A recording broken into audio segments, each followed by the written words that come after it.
Hey there, welcome to Shadow Archives. I have some news for you. A while back, I asked where you'd prefer ads, and you know what? The response was clear. Most of you said no ads at all would be better. So I've made a decision. I've turned off monetization completely. From now on, it's ad-free, just like when I started this channel. If you do see any ads, that's YouTube placing them automatically, not me. From my side, no interruptions, just pure storytelling. Before we begin, feel free to leave a comment and tell me where you're listening from tonight. And if you enjoy these stories, please like the video and subscribe to the channel. Now get comfortable, take a deep breath, and let's begin.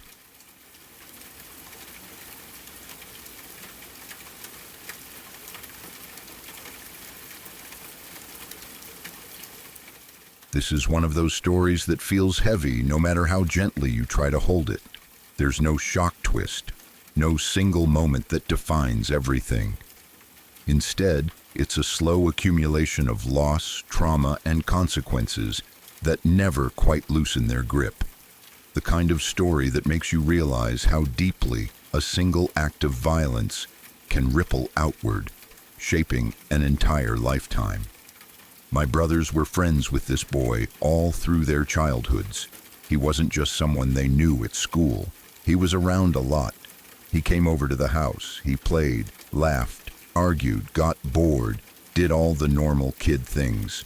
If you didn't know his background, you would never guess that something so horrific had already happened to him before he was even old enough to form proper memories. When he was 3 years old, his father murdered his mother and his grandmother, not somewhere else, not behind closed doors far away, in front of him. It's almost impossible to comprehend what that does to a child's brain. At 3 years old, you don't have the language to understand violence or death, but you absolutely absorb fear, chaos, and terror. You absorb the emotional weight of what's happening around you, even if you can't later explain it. Trauma doesn't wait for comprehension. It embeds itself anyway. After that night, his entire world was gone. His mother was gone. His grandmother was gone.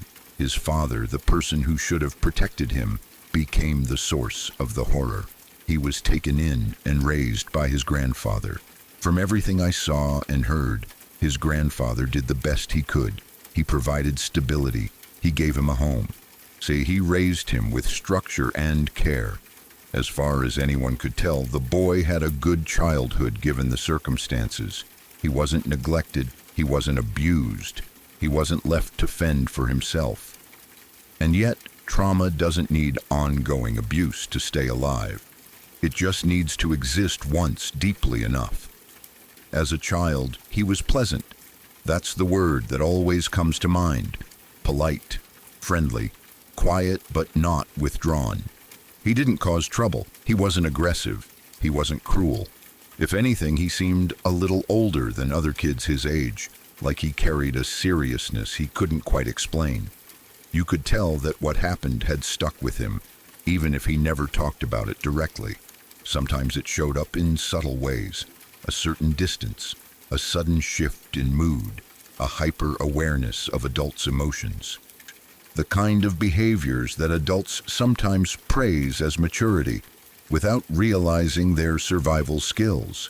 I remember one moment in particular that stands out, not because it was shocking, but because it was sad in a very specific way. He was at our house, and someone caught him watching porn. He must have been 8 or 9 years old. At that age, kids are curious, yes, but this felt different. Not playful curiosity, not giggling embarrassment. It felt like something he had found early, maybe as a way to cope, maybe as a way to feel something, maybe as a way to understand intimacy in a world where the people who were supposed to model love and safety had failed so catastrophically. No one yelled at him, no one made a huge scene. But I remember feeling unsettled by it in a way I couldn't quite articulate back then. Now, as an adult, it makes a heartbreaking kind of sense. Trauma has a way of pushing children toward adult concepts before they're ready. It blurs boundaries. It rewires how comfort, control, and escape work in the brain. Despite everything, he actually did well growing up. He had friends, he laughed, he played sports, he went to school. He showed a genuine interest in a particular career path, and impressively, he was very good at it. Naturally talented, focused, motivated. It was one of those situations where people would say things like, "He's going to go far," or "He's got a real future." For a while, it seemed like maybe he would be one of those stories where someone overcomes unimaginable beginnings and builds a solid life anyway. But trauma doesn't disappear just because life looks okay on the surface. It waits. In his teenage years, he found drugs, or maybe drugs found him. That distinction matters because for people carrying deep, unresolved trauma, substances don't just feel fun or rebellious. They feel like relief, like silence, like control, like a break from memories and feelings that never shut off. Once he started, it escalated quickly. He became an addict. Not in a vague, experimental way, not in a party phase way, in a way that took over everything. His priorities shifted, his talents faded into the background. The future people had imagined for him started slipping out of reach. Now he's barely out of his teenage years, and as far as I know, he hasn't broken free. That's the part that hurts the most, because from the outside, it's easy for people to judge, to say he had a good upbringing after the tragedy, to say his grandfather did everything right, to say he had opportunities, to say he was smart and capable and could have chosen differently. But that way of thinking ignores how trauma actually works.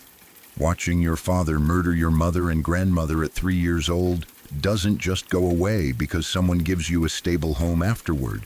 It becomes part of how your brain develops. It shapes your stress response.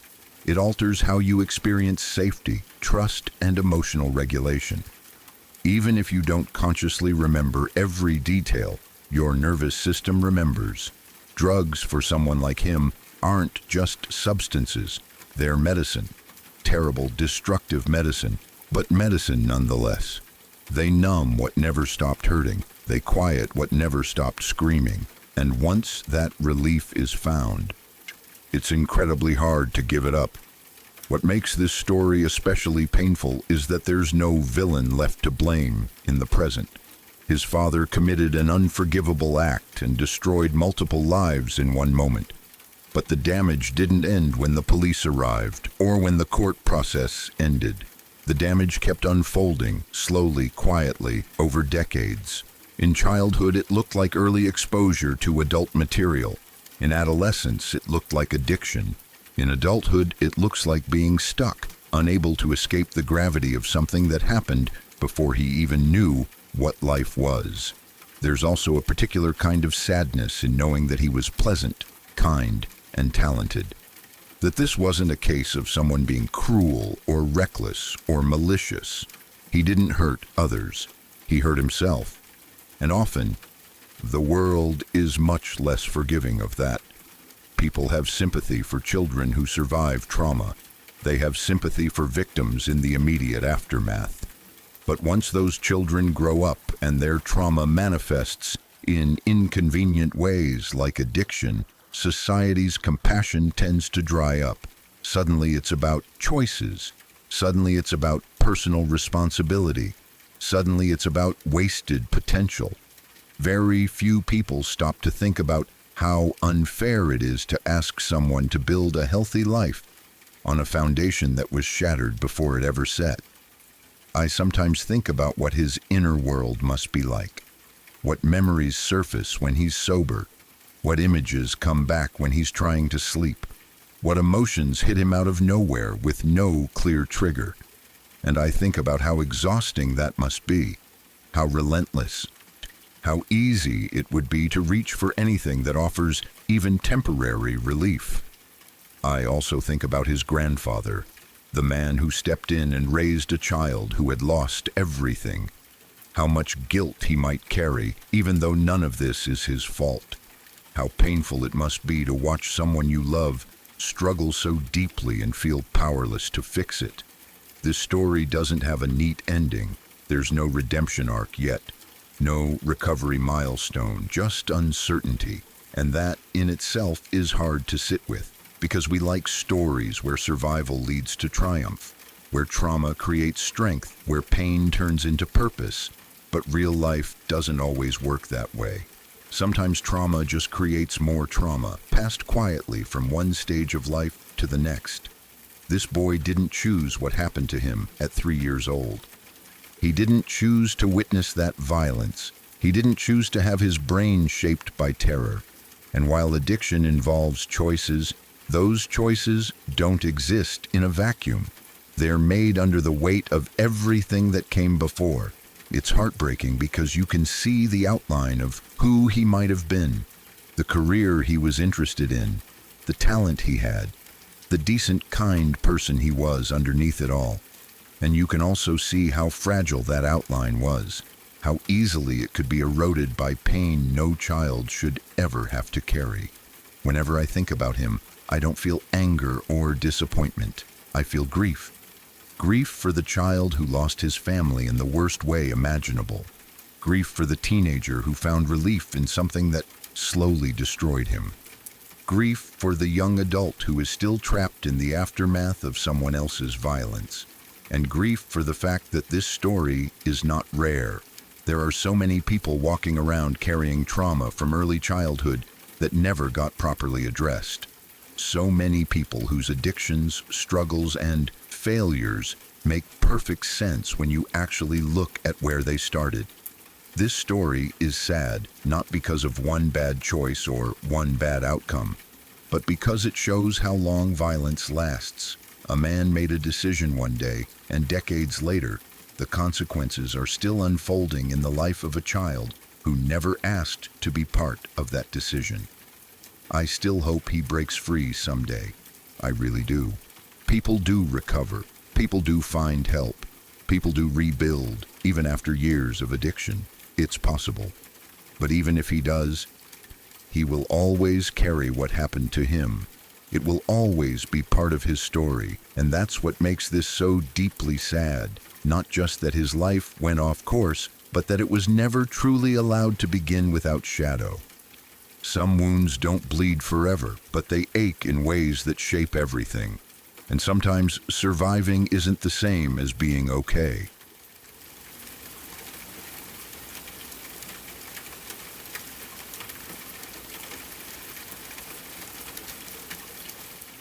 Hopefully this doesn't end up too long, but this is one of those experiences that has stayed with me for years, and no matter how much I try to explain it away, it never quite sits right.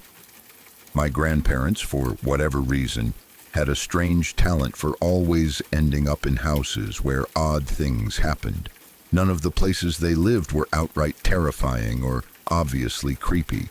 They looked normal, lived in, comfortable. But there was always something off, something small at first, easy to ignore until it wasn't. There were plenty of stories tied to their houses, things they experienced themselves, or things other family members noticed when staying over. To keep things focused, this is just about what happened to me. I was around 13 or 14 years old at the time, and it was summer vacation. That meant no school, no schedule, and a lot of late nights. I would stay up until 1, 2, sometimes even 3 in the morning, eating junk food and playing video games with the volume low enough that my grandparents wouldn't complain. By that age, I knew the house well. I knew every sound it made. I knew the rhythm of it. My bedroom was at the very end of the hallway. Directly across from me was my grandparents' bedroom. The hallway itself was carpeted, and because the house was quiet at night, you could feel and hear the vibrations of anyone walking down it. Even the softest footsteps carried through the floor. Over time, I learned to recognize patterns. My grandpa, in particular, had a very specific nighttime routine. He would wake up with heartburn and walk down the hallway to the cupboard where he kept his Tums. Every time it was the same. The sound of his feet on the carpet, slow and steady, moving away from his bedroom. A brief pause near the cupboard, then the footsteps coming back. And finally, the soft click of his bedroom door closing again. It was so consistent that I could practically time it. If I heard footsteps late at night, I didn't even need to look. I knew exactly what was happening. At least, I thought I did. At some point during that summer, I started noticing something strange. Randomly throughout the night, I would hear footsteps in the hallway. They sounded just like my grandpa's.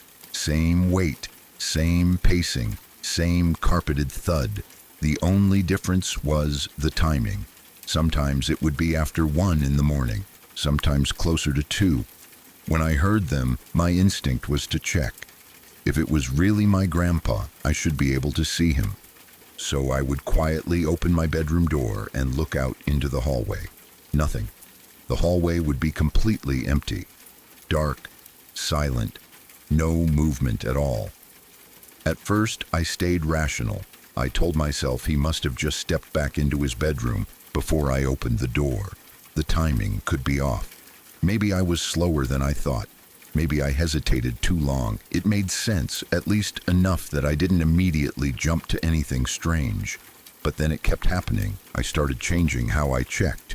Instead of opening my door as soon as I heard the footsteps, I would wait. I would listen carefully and wait until I heard them reach the far end of the hallway, right near the cupboard where the Tums were kept. That way, there was no way he could get back to his bedroom that fast. Then I would open the door. Still nothing. The hallway would be exactly the same every time. Pitch dark, no movement, no sound, no sign that anyone had been there at all. I tried to convince myself I was just imagining it. After all, it was late. I was tired. My sleep schedule was completely wrecked. Maybe my brain was filling in sounds that weren't really there. Footsteps on carpet aren't loud. It would be easy to mishear things, especially when you're half focused on a game or a TV show, so I got used to it. That sounds strange to say, but it's true. The footsteps became part of the background noise of the house at night. They weren't aggressive or loud. They didn't rush or stomp. They were just there. And because nothing ever followed them, nothing bad ever happened afterward, I stopped reacting as strongly. Until the night everything changed. One night, I was laying in bed watching TV. The room was dimly lit by the screen and everything else was quiet. The head of my bed shared the same wall as my bedroom door, so I was very close to it. I could hear even the smallest sounds from that part of the room. That night, I heard the footsteps again. At first, I barely reacted. They started at my grandparents' end of the hallway and moved down toward the cupboard. Same pace, same sound, same rhythm. I didn't even sit up. I just kept watching TV, barely paying attention. Then the footsteps turned and started coming back toward my end of the hallway. Still normal. Still familiar. I remember thinking, half jokingly in my head, that it could be my grandpa or it could be the ghost. By that point, the idea of something strange happening had almost become a background thought, not something that really scared me anymore. Then the footsteps stopped. They didn't fade away. They didn't continue past my door. They just stopped, right outside my room. Before I could even process that, my doorknob started to move. Not slowly, not gently. It made this loud, frantic clacking sound, like someone was rapidly twisting the knob back and forth as fast as they could, without actually opening the door. It wasn't a single turn. It wasn't a test. It was aggressive, erratic, desperate. My heart jumped straight into my throat. I shot out of bed instantly, adrenaline flooding my body. Every rational thought disappeared. All I could think was that someone was right outside my door, someone real, someone touching it. I ran to the door and flung it open, fully expecting to see my grandpa standing there laughing. Because he could be kind of a jerk sometimes and might think this was funny, there was nothing. The hallway was completely empty, dark, silent. The air felt still, like it hadn't been disturbed at all. I stood there, breathing hard, my heart pounding, trying to make sense of it.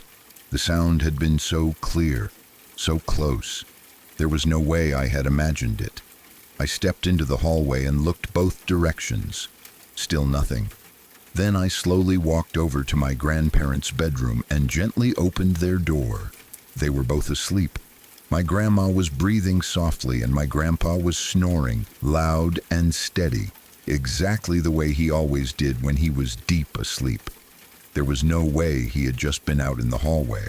No way he could have gotten back into bed that fast and fallen asleep that deeply. I stood there for a moment, watching them, waiting for one of them to stir, to move, to prove that this was all just some misunderstanding. Nothing happened. I quietly closed their door and went back to my room. That was the last time I ever heard the footsteps. After that night, the hallway stayed silent. No late-night walking, no vibrations, no familiar pattern, nothing. It was as if whatever had been making those sounds had decided it was finished. I didn't sleep much that night, or the next few nights. Every creak of the house made me tense. Every tiny noise felt amplified. I kept replaying the sound of the doorknob in my head over and over again. Years later, I still think about it. What bothers me most isn't just the sound itself. It's how intentional it felt. The footsteps stopping directly outside my door. The knob being twisted violently. Like whatever was there knew exactly where I was. Like it wanted a reaction. Like it wanted me to open the door. I've tried to explain it logically. Old houses make noise. Temperature changes can cause metal to move. Air pressure can make doors shift. Maybe my grandpa got up in his sleep and didn't remember. Maybe my brain filled in details that weren't really there. But none of those explanations fully account for how clear it was. How loud. How specific. I've stayed in plenty of other houses since then. I've lived in apartments, dorms, and homes of all ages. I've heard strange noises before, pipes knocking, floors creaking, doors settling. None of them ever sounded like that. None of them ever felt like someone standing just on the other side of the door, waiting. And that's why, even now, I still remember that night as clearly as if it just happened. Because whatever made those footsteps sound exactly like my grandpa, whatever knew the rhythm of the house well enough to mimic it, and whatever chose that one moment to make itself known, it felt deliberate, and that's the part I've never been able to forget.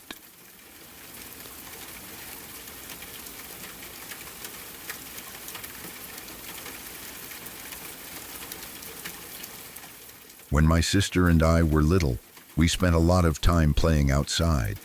This was before everything felt dangerous all the time, before parents hovered, before kids were constantly supervised. We lived in an old house that had been built sometime in the 1800s, and behind our yard was a cemetery. It wasn't hidden or fenced off in any serious way. It was just there. Old headstones, many of them crooked or worn down, names and dates barely readable. Most of the graves belonged to children who had died long ago, mostly from illnesses like the flu, back when things like that could wipe out whole families. Because of that, the cemetery was something of a local attraction. Tourists would stop by sometimes, especially older people who were interested in history. We were used to seeing strangers walk past our yard, us stopping to look at the graves, take pictures, or quietly read the stones. It never felt strange to us. It was just part of where we lived. There were always creepy stories floating around about the place. Whispers about ghosts, children laughing at night, shadows moving between the graves. But none of that ever really scared me. It felt like background noise, like campfire stories people tell, because a place is old and quiet and surrounded by death. What happened to us that day was different. It wasn't a story. It wasn't something half imagined. It was real, and it still makes my stomach turn when I think about it. My sister and I were outside playing in the yard like we had done countless times before. I don't remember exactly what we were doing. Probably running around, pretending something, using sticks as toys, just being kids. The sun was out, and everything felt normal. There was no sense of danger, no strange feeling in the air. At some point, an elderly couple came walking down the road. That alone wasn't unusual. Older people walked past all the time to look at the cemetery. What I remember clearly is how slow they were walking, and how they didn't just pass by like everyone else usually did. They stopped near the edge of our yard. The man and the woman both looked old, gray hair, worn faces, the kind of couple you wouldn't think twice about seeing anywhere. They didn't look threatening. They didn't look angry. They looked ordinary. At first, they smiled at us. Then they started talking. They focused almost immediately on my sister. She was older than me, but still very young, just a child. They asked her what her name was. She didn't answer. She looked at me, then back at them.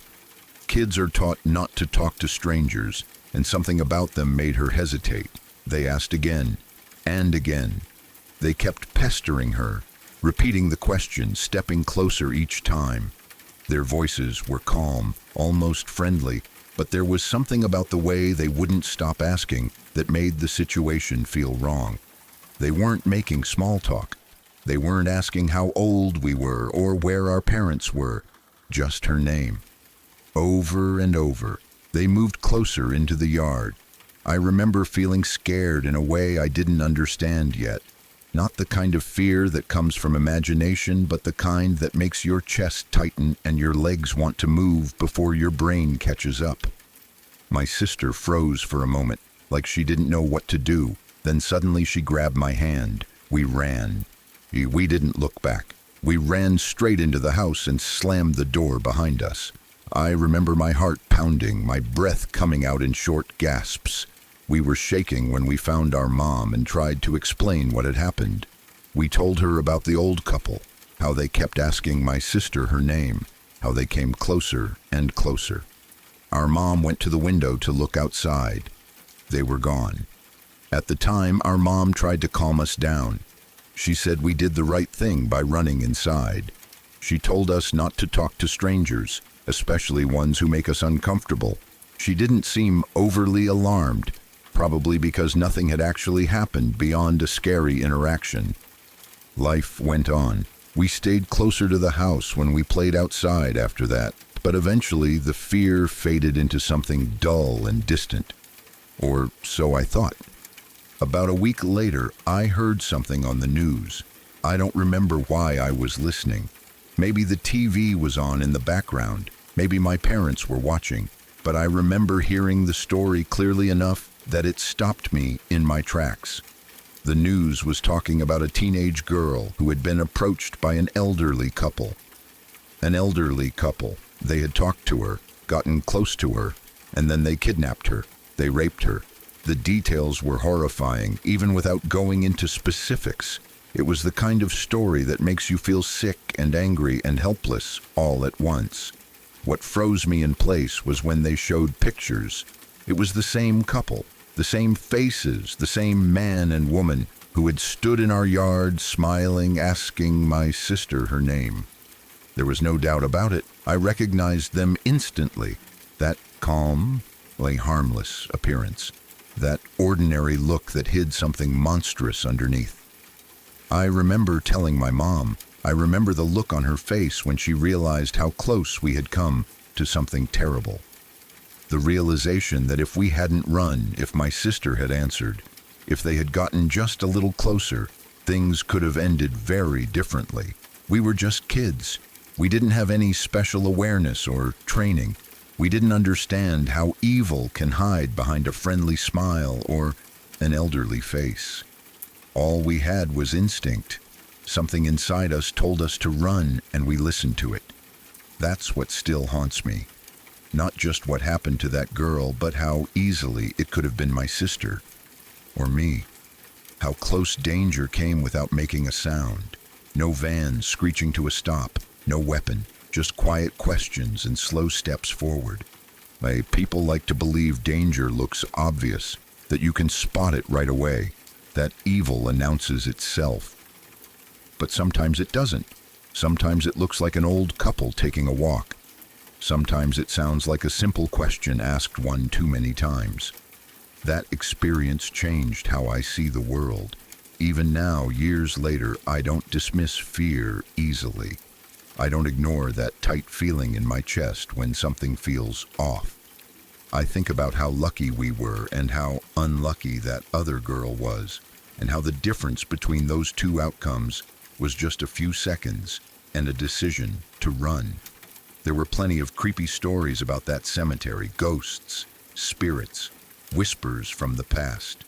But none of those ever scared me the way this did, because the scariest thing we encountered there wasn't something dead. It was very much alive.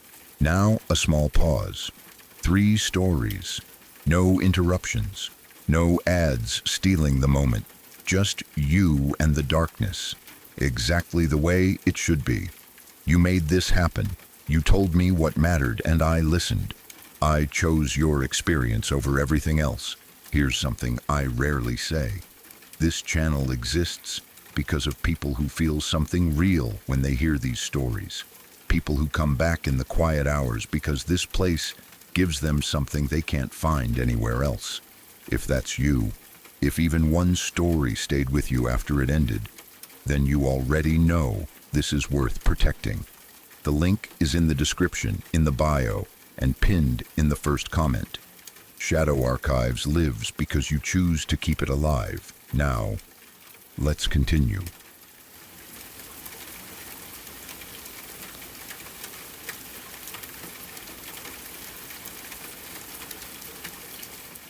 I grew up in a house on Long Island, in the town of Brentwood. For where it was located, it was a pretty quiet place. Not the kind of neighborhood where you expected strange things to happen. Tree-lined streets, backyards with fences, kids riding bikes, neighbors who waved when they saw you.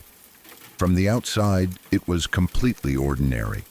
At the time, my dad worked as a taxi driver. He usually worked late nights and would come home early in the morning, right around the time most people were just starting their day. Because I was a kid who woke up early no matter what, I would often be up watching cartoons when he got home. That was our thing.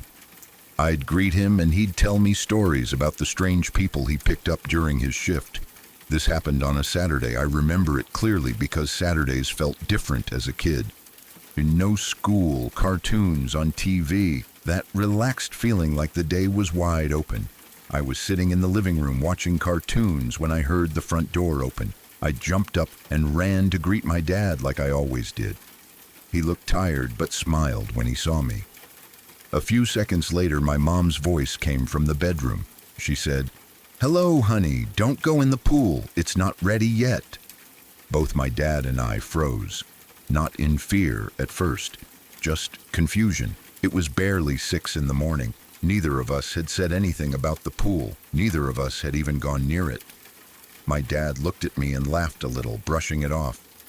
I remember him saying something like, "Well, that's random." And then he started telling me about his night. The drunks, the weird conversations, the usual taxi stories. At first we didn't question it. And then something clicked. My dad stopped talking mid-sentence. He looked around the house, then back at me. I could see his expression change. He asked me if I had seen my mom that morning. I told him no. That's when we both remembered something important. It was Saturday. My mom worked Saturdays back then. She had already left for work hours earlier. She wasn't home. She hadn't been home when my dad walked in. And yet, we both clearly heard her voice, coming from the bedroom, saying something specific and completely in character. Not a random sound, not a whisper, a full sentence, in her exact voice. My dad went to the bedroom. No one was there. The bed was empty. The house was quiet. Neither of us said much after that. My dad tried to stay calm. He didn't want to scare me. He joked it off, said maybe we both imagined it. Maybe the TV picked something up. Maybe the sound came from outside. But even as a kid, I knew that wasn't true. The voice came from inside the house, from the bedroom, and it sounded exactly like my mother. We didn't talk about it again for a while. A couple of weeks later, we were still settling into the house. We had just moved in, and everything still felt new. That's when the neighbors came over to welcome us. It was a friendly visit.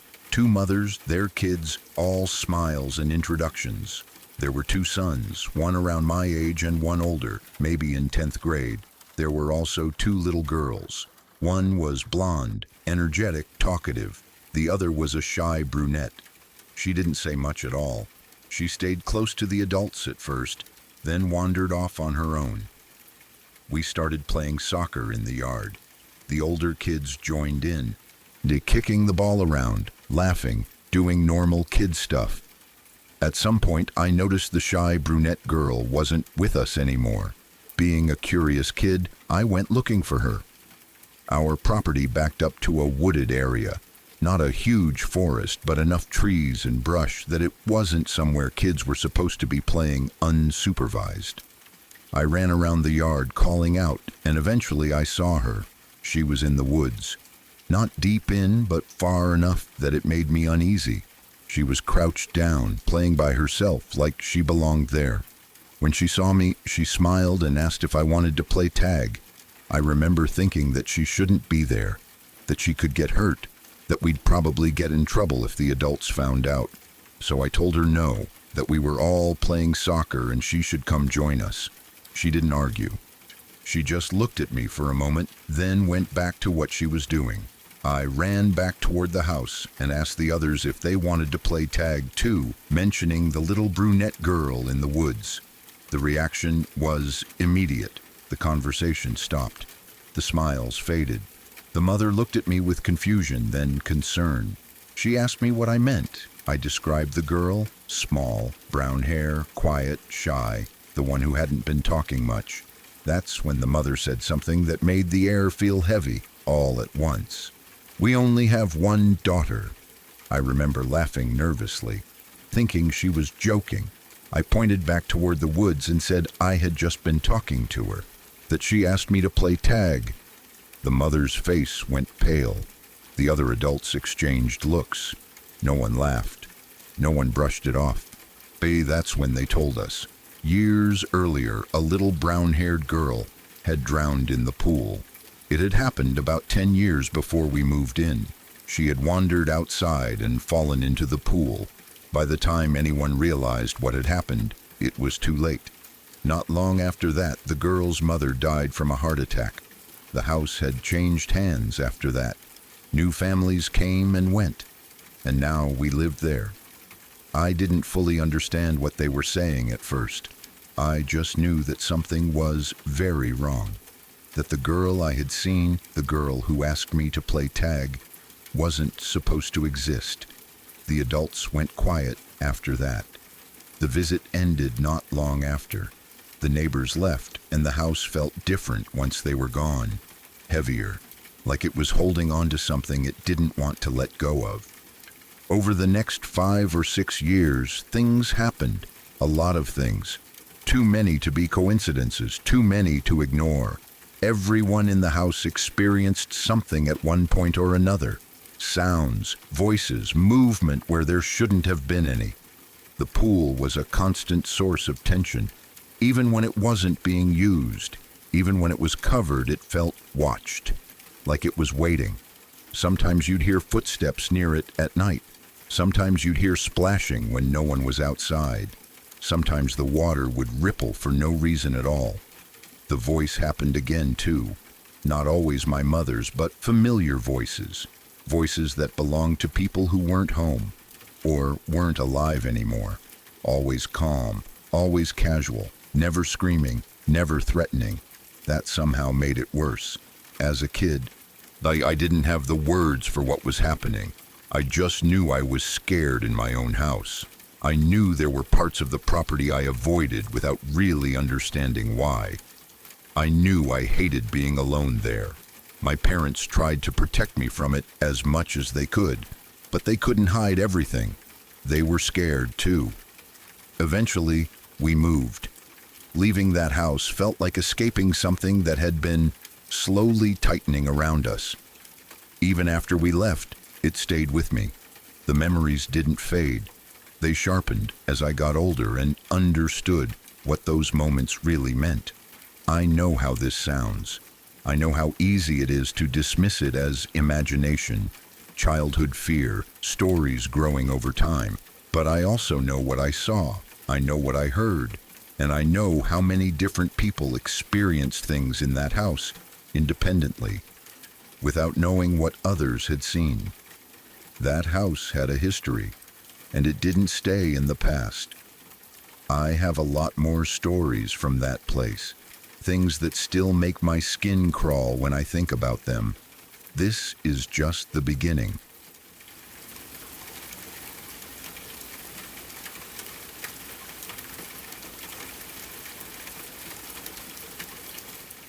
It happened on a day that started out completely normal, the kind of day you never imagine will turn into something that sticks with you for years.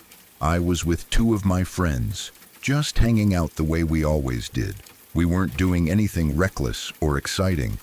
We were just bored, walking around, talking, laughing, killing time the way kids do when they don't really have a plan. We decided to cut through a park. It was one of those parks that feels harmless during the day. Trees, walking paths, playgrounds, benches. The kind of place families go, the kind of place that feels safe because it's familiar. The sun was still up, but it was starting to lower, that time of day when shadows get longer and everything feels slightly quieter. At first, we didn't notice them. We were halfway down one of the paths when I became aware of voices behind us. Loud laughter, sharp, almost aggressive tones. I glanced over my shoulder and saw a group of older girls walking together. There were more of them than us. They looked like teenagers, older than we were, dressed in a way that made them seem confident, almost confrontational. I didn't think much of it at first. Parks are public places. People walk behind you all the time. But they didn't pass us. They slowed down. Then they spread out. That was the moment my stomach dropped. They started circling us, walking wide arcs around us, like they were playing some kind of game. One of them laughed loudly and said something I couldn't fully hear. Another one stared directly at me, her expression flat, almost bored, like she was sizing me up. Then the threats started. They weren't screaming, they weren't hysterical. That somehow made it worse. Their voices were calm, mocking, deliberate. They said things about what they could do to us, about how no one would hear us in this part of the park. One of them stepped closer, invading my personal space, smiling in a way that didn't reach her eyes. I remember feeling frozen. My brain kept telling me this couldn't be happening, that this was just posturing, that they were trying to scare us for fun. But my body knew better. My heart was pounding so hard, it felt like it was trying to escape my chest. My hands were shaking, and my mouth had gone completely dry. Then my friend panicked. She suddenly started patting her pockets, her face draining of color. She whispered that her phone was gone. She must have dropped it somewhere along the path. We all looked around instinctively, but we were in one of the quietest parts of the park. No people, no families, no one within shouting distance. That realization hit all of us at once. We were alone. Before we could stop her, she took off running. She sprinted back down the path, calling out that she was going to get her phone. For a split second, the older girls looked surprised. Then they laughed. And then they chased her.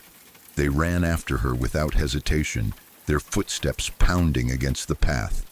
Their laughter turned sharp and excited, like this was exactly what they wanted.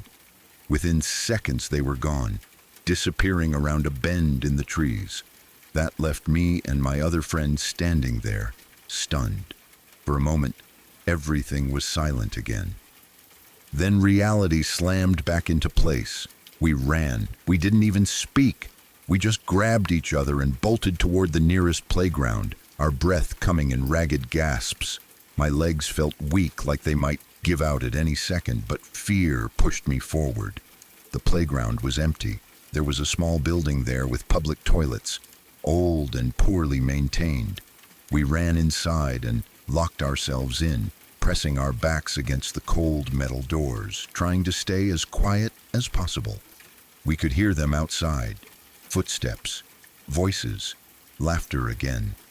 They hadn't forgotten about us.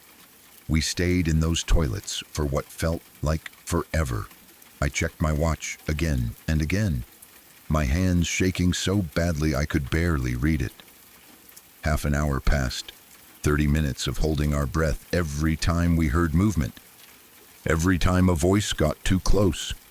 At one point we realized they were waiting. One group was near one exit, another was near the other. They were trapping us. I remember thinking that this couldn't be real, that things like this only happened in movies or stories you hear online. But there we were, hiding in a filthy public toilet, terrified to make a sound. Finally, my phone buzzed. It was our friend. She had made it out of the park. She was at the police station. I have never felt relief like that in my life. She told us to come straight there, that she had explained everything to the officers. We waited a few more minutes, listening carefully, then slowly pushed the door open and slipped out when it seemed clear. We ran again. Every step toward the police station felt like it took forever. My lungs burned, my legs ached. I kept glancing over my shoulder, expecting to see them at any second. When we reached the police station, I felt safe for the first time since it started. Real adults, real authority, walls and lights and cameras. The older girls stayed outside, watching from a distance, but they didn't come closer. Eventually, they left. At least, that's what we thought. We stepped back onto the street thinking it was over, thinking the worst had passed. I remember letting out a shaky laugh, my body finally starting to calm down. Then I turned around. They were behind us again.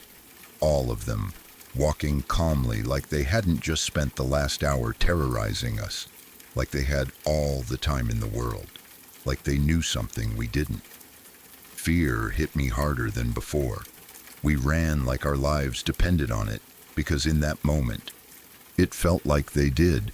We didn't know where we were going. We just ran, cutting down side streets, ducking between buildings, desperate to lose them. That's when we saw it. An art shop. The door was open, lights still on inside.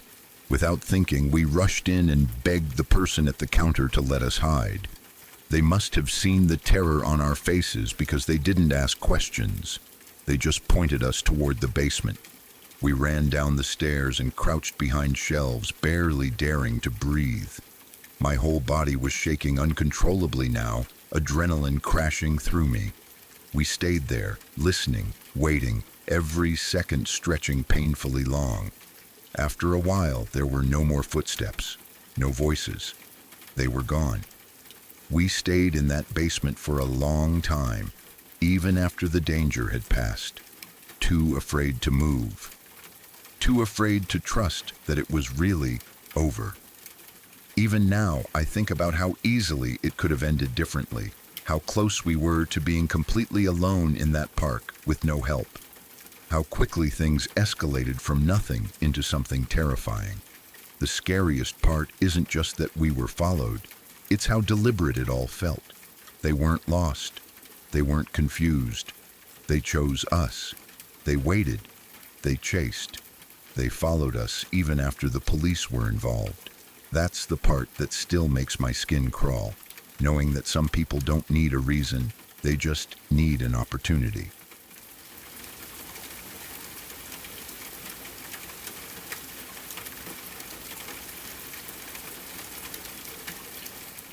I came home late that night, the kind of late where your body is moving on autopilot and your brain has already shut down. I don't even remember locking the door behind me. I just remember the weight of exhaustion, the dull ache behind my eyes, and the single thought repeating in my head that I needed to sleep. My room was dark when I walked in. I flicked on the light without really looking around, dropped my bag near the door, and kicked my shoes off. That's when I noticed it. Red drops on the wall. They were splattered near my bed, Not in a neat line, not in a pattern that made sense.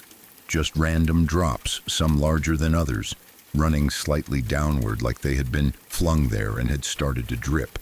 The wall was light-colored, so the red stood out immediately. It was impossible to miss. I stopped moving. My first thought wasn't blood.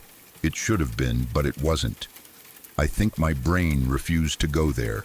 Instead, I stood there staring, trying to make sense of it. Nobody else was home. I knew that for a fact. I had been the last one to leave that morning, and everyone else was out of town. There was no reason for anything to be on my wall, especially something like that. I stepped closer. The drops looked fresh. They weren't dried or darkened. They had a slight shine to them, catching the light in a way that made my stomach tighten. I reached out without thinking and touched one of the drops with my finger. It was wet. That alone sent a small jolt of fear through me, but I was too tired to process it fully. I rubbed my fingers together, trying to feel the texture. It was thick, slightly sticky, not watery, not dry. I smelled my fingers. Nothing. No metallic scent, no rot, no obvious smell at all. That should have been comforting, but somehow it wasn't. I stood there for a few seconds longer, then let out a slow breath and stepped back. I told myself I'd deal with it in the morning. That's the part that still bothers me. The fact that I could see something that strange, something that clearly didn't belong there, and still decide to ignore it. But exhaustion does strange things to your judgment. I was so tired that fear felt like too much effort. I turned off the light and went to bed.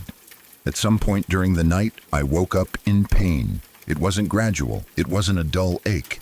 It was sudden and sharp, like someone had poured fire directly into my eye. I gasped and sat up, clutching my face, my heart slamming against my ribs. My eye burned so badly that I couldn't open it at first. Tears streamed down my face and my vision blurred. I stumbled out of bed, half blind, and made my way to the bathroom. I splashed water on my face again and again, blinking rapidly, trying to wash whatever it was out of my eye. The pain was intense, raw, and unmistakable. That's when it clicked. I hadn't washed my hands. The red drops, the thick texture, the burning. I stood there in the bathroom, gripping the sink, breathing hard as the realization settled in. It must have been hot sauce. Sriracha maybe, or some other spicy sauce. That was the only thing that made sense. I must have touched my face in my sleep without realizing it, transferring whatever was on my fingers straight into my eye. Once I had that explanation, my fear faded a little. It didn't disappear completely, but it loosened its grip. Hot sauce was weird, but not impossible. Maybe someone had been messing around earlier and spilled it. Maybe it splattered when a bottle was squeezed too hard. Maybe I just hadn't noticed it earlier in the day. By morning, the pain in my eye had dulled to a lingering irritation. I got ready for work, deliberately avoiding looking at the wall again. I told myself I'd clean it when I got home. No point dealing with it when I was already running late. The day dragged on. I found myself thinking about those red drops more than I wanted to admit. Every time my mind went quiet, the image would come back. The way they had looked against the wall, the way they had felt under my fingers. Still, I kept telling myself it was nothing. When I got home that evening, the first thing I did was walk straight into my room and turn on the light. The wall was clean, not wiped down, not smeared, clean. There were no stains, no faint outlines, no discoloration where the drops had been. It was as if nothing had ever touched it at all. The paint looked exactly the same as the rest of the wall, smooth and unmarked.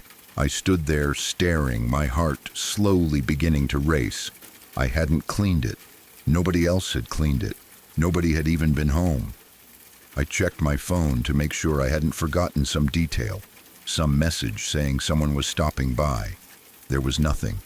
I walked closer and ran my hand along the wall. Nothing. No residue, no stickiness, no smell. That's when the fear really set in. Hot sauce doesn't evaporate. It doesn't just vanish without leaving a trace. Even if someone had wiped it off, there should have been something. A smear, a damp spot, a faint red tint. Walls don't forget that easily. I backed away from the wall slowly, my mind racing through explanations and rejecting every single one. The room felt different now, smaller, tighter, like the air had thickened. That night, I barely slept. Every sound felt louder. Every creak of the house made my stomach twist. I kept imagining movement in the corners of my vision, shapes that disappeared when I looked directly at them. I told myself I was being paranoid, that stress and exhaustion were playing tricks on me, but the feeling wouldn't go away. Over the next few days, I became hyper-aware of my room. Things felt slightly off. Not enough to point to anything specific, but enough to make me uneasy. Objects didn't seem to be where I remembered leaving them. Not dramatically moved, just subtly different. A chair angled slightly wrong. A book not quite in the same spot on my desk. Little things that could easily be explained away, but when they piled up, they started to feel deliberate. I started locking my door when I slept. It didn't help. I'd wake up in the middle of the night with the same sensation I had felt that first night. Like I wasn't alone. Like something was sharing the space with me. Watching quietly, patiently. I never saw anything. There were no footsteps, no voices, no shadows I could point to and say that was it. Just a presence. I tried telling myself that stress was doing this, that my brain had latched onto something strange and blown it out of proportion. I Googled explanations, sleepwalking, hallucinations, memory errors, pranks, chemical reactions. None of them felt right. The red drops still haunted me the most. They had been fresh. I was sure of it. I remembered the way they had glistened under the light. The way my finger had come away, wet. The burning in my eye wasn't imagined. That pain was real. Something had been on my wall, and then it was gone. I started to wonder if I had actually seen blood and my mind had replaced it with hot sauce because that was easier to accept. That thought made my stomach churn. Blood doesn't just disappear either. Sometimes when I'm alone in my room, I catch myself staring at the wall near my bed. I trace the spot where the drops had been over and over, like my eyes are trying to force them to reappear. The wall never changes. It stays blank, innocent, too innocent. I don't know what happened that night. I don't know what was on my wall or where it came from or where it went. All I know is that something was there when it shouldn't have been, and it left without a trace. Even now, part of me can't shake the feeling that I'm not alone in that room, that there are invisible people, or something like people, moving around when I'm not looking, watching, waiting. Careful enough to clean up after themselves, but careless enough to leave behind just enough evidence to let me know they're there. I wish I could forget it. But once you start feeling watched in your own space, it never really goes away.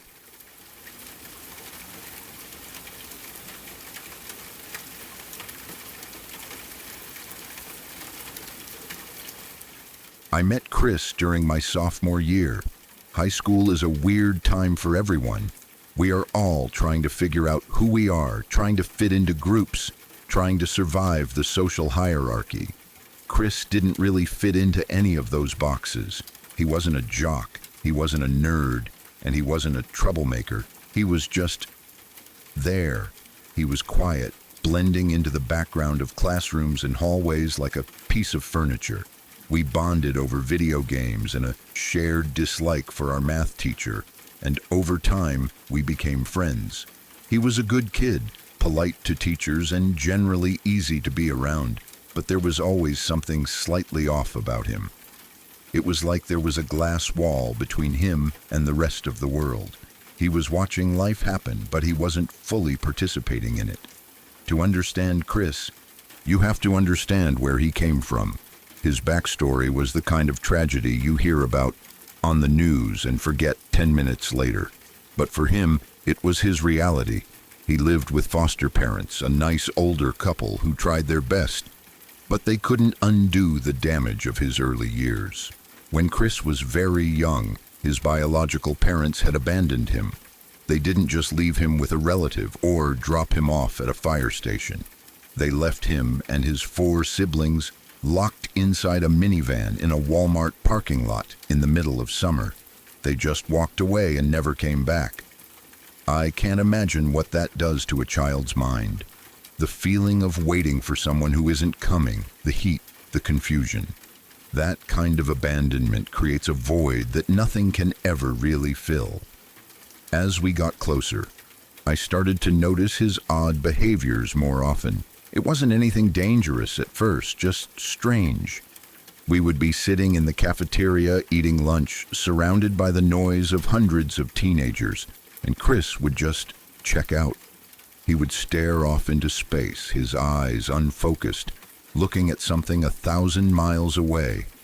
I would wave my hand in front of his face or nudge his shoulder and ask him what he was thinking about. Most people would say nothing or homework or that girl over there. Chris would turn to me, his face completely blank, and say things that made my skin crawl. He would say, "I was wondering how long it takes for a human body to fully decompose in a bathtub." Or he would just say one word, like genocide, and then go back to eating his sandwich as if he had just commented on the weather. At the time, being a dumb teenager, I brushed it off. I thought he was just being edgy. I thought he was trying to be dark and mysterious because that was his sense of humor. I never thought anything else of it. I didn't realize that these weren't jokes. They were glimpses into a mind that was desperately trying to understand the concepts of life, death, and suffering, but from a perspective that was completely alien to mine. I didn't know that he wasn't trying to be scary. He was just trying to feel something, anything, even if it was through morbid thoughts. It all came to a head during our senior year. It was a normal Friday evening. We were hanging out at his foster parents' house. They were out for the night and his siblings were away, so we had the place to ourselves. We were doing what we always did, sitting at the kitchen table, drinking soda, talking about graduation and playing video games. The atmosphere was relaxed. There was no tension, no argument, no sign that the night was about to turn into a nightmare. We were laughing about something stupid when Chris suddenly went quiet. The shift was instant. 1 second he was smiling, and the next, his face went completely slack. He stood up from the table slowly. The chair scraped against the linoleum floor, a harsh sound in the quiet kitchen. He looked down at me, and his eyes were empty. They weren't sad, and they weren't angry. They were just dead. He spoke in a calm, flat, monotone voice that I will never forget. He said, "I'm going to go try something. Don't follow me, just wait here. Call 911 in about an hour." It was so specific and so vague at the same time. He said it so quickly that my brain couldn't fully process it. Before I could ask him what he meant or what he was doing, he turned around and walked out of the kitchen, down the hallway towards the bathroom. I sat there for a moment, frozen. My mind was racing. Did he just make a joke? Was this a prank? But the way he said call 911 didn't sound like a prank. It sounded like an instruction. A chill ran down my spine. The silence in the house suddenly felt heavy and oppressive. I looked at the clock on the stove. 1 minute passed, then 2. I tried to listen for sounds coming from the bathroom, but I couldn't hear anything. No water running, no rummaging around, just silence. 5 minutes passed, and the anxiety was building up in my chest like a physical weight. I couldn't wait an hour. I couldn't even wait another minute. I knew something was wrong. I got up and walked down the hallway. The house felt too big and too quiet. The bathroom door was at the end of the hall, and I could see the light spilling out from underneath it. I walked up to the door and knocked. "Chris," I called out, "you okay in there?" No answer. I knocked harder. Chris, stop messing around. Open the door. Still nothing. Panic started to set in. I turned the doorknob, expecting it to be locked, but it turned easily in my hand. He hadn't locked it. I pushed the door open, and the first thing that hit me wasn't the sight. It was the smell. It is a smell that you never forget once you've experienced it. It was thick, metallic, and coppery. It smelled like wet pennies and raw meat. It was the smell of blood, a lot of it. I stepped into the room and my breath hitched in my throat. Chris was standing by the sink, his back to me. He was perfectly still, looking down at his hands. "Chris," I whispered, my voice trembling. He slowly turned to face me. The movement was rigid and mechanical. When I saw what he was doing, my knees almost gave out. I had to grab the door frame to keep from falling. He had taken a sharp piece of jagged glass, likely from a broken mirror or a cup, and he had sliced his wrist open. But he hadn't just cut himself. That would have been horrific enough, but this was worse. This was surgical. This was precise.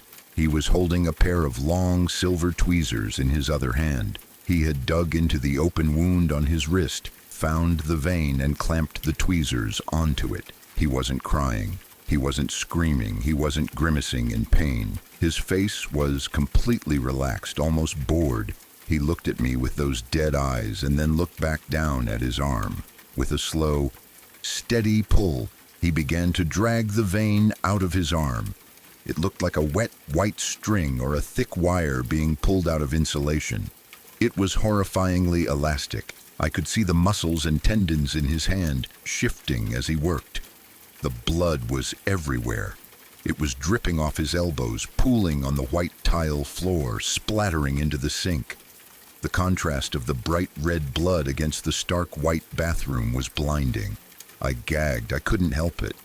The sight of the anatomy, the inner workings of a human being exposed like that, was too much. I turned around and rushed back into the kitchen, fumbling for my phone. My hands were shaking so bad, I dropped it twice before I could dial 911. "My friend, he's hurting himself. There's blood everywhere. Please hurry," I screamed into the phone. The operator was trying to calm me down, asking for the address, asking if he was conscious. "Yes, he's conscious. He's pulling it out," I yelled, not knowing how else to describe the nightmare I had just walked into. After I hung up, a sick sense of responsibility washed over me. I couldn't leave him alone in there. I had to go back. I had to stop him. I grabbed a kitchen towel, thinking maybe I could wrap his arm, maybe I could apply pressure. I forced myself to walk back down that hallway. The smell got stronger with every step. When I got back to the bathroom doorway, the scene had gotten worse. He hadn't stopped. He was still pulling. The vein had come out several inches now. It was looping in the air, a grotesque ribbon of life being forcefully removed. He had almost completely pulled out the vein in his right arm, and, to my absolute horror, he was starting to look at his left arm, calculating how to do it again. "Chris, stop! Please, stop!" I begged, but I couldn't get close to him. I was terrified that if I touched him, I would hurt him more, or that the sight of the wound up close would make me pass out. He didn't even acknowledge me. He was hyper-focused on his task, like a child taking apart a toy to see how it works. He was dismantling himself. I couldn't take it anymore. I ran to the back door, threw it open, and vomited into the bushes. I stayed outside, gasping for fresh air, listening for the sirens. Those 15 minutes waiting for the ambulance were the longest of my life.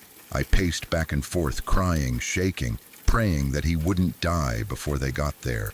When the paramedics finally arrived, they didn't run in. They moved with a sense of urgency but caution. He pointed them to the bathroom. 2 police officers followed them in. A few moments later, I heard a struggle. Not a fight, really. Just the sound of bodies colliding and heavy boots slipping on the wet floor. They wheeled him out on a gurney a few minutes later. He was strapped down tight. His arms were heavily bandaged, but the blood was soaking through the gauze instantly. The paramedics looked pale. Even the cops, who must have seen terrible things in their careers, looked disturbed. Chris was still awake. He was looking up at the sky as they wheeled him to the ambulance, his expression unchanged. He looked peaceful, almost. It wasn't until later, after the chaos had settled and the doctors had managed to save his life, that I learned the truth about Chris. It wasn't that he was suicidal in the traditional sense. He didn't want to die because he was sad. He did it because of a rare genetic disorder called CIPA, congenital insensitivity to pain with anhidrosis. It meant that his brain could not process pain signals. He could put his hand in a fire and feel nothing. He could break a bone and walk on it for days without knowing. But the condition went deeper than just pain. It affected his ability to feel touch in a normal way. Chris had lived his entire life in a sensory void. He had been abandoned by his parents, leaving him emotionally numb, and his body had betrayed him by leaving him physically numb. He couldn't feel a hug. He couldn't feel a punch. He existed in a world where he was a ghost in his own skin. That night in the bathroom, he wasn't trying to kill himself out of depression. He was trying to break through the numbness. He wanted to feel something, anything. He thought that if he did something extreme, something that should cause the most excruciating pain imaginable, maybe his brain would finally wake up. Maybe he would finally feel real. He had managed to pull the vein out of his right arm almost completely. The doctors said it was a miracle he didn't bleed out or cause permanent paralysis in his hand. He had started on the left arm but was interrupted by the paramedics. The damage he did to his own body was catastrophic, yet he felt none of it. To him, it was just mechanics.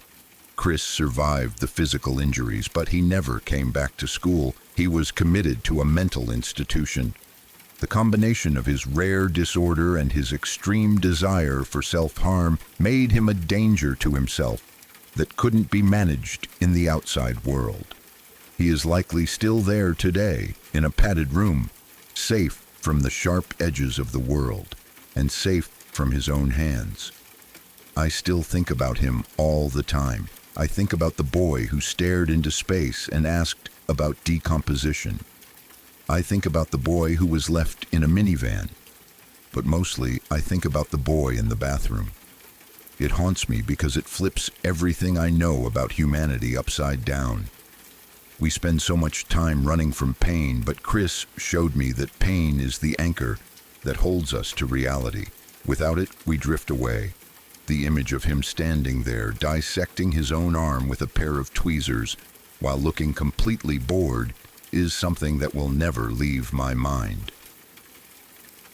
It is a reminder of how fragile the human mind is. We like to think that there is a limit to what a person can do, a line they won't cross. But Chris crossed that line because for him, the line didn't exist. He snapped in the quietest, bloodiest way possible. It's scary to think that the monsters aren't always hiding under the bed. Sometimes the horror comes from a broken circuit in the brain, a missing signal, a boy who just wanted to feel the world, but only knew how to tear himself apart to find it.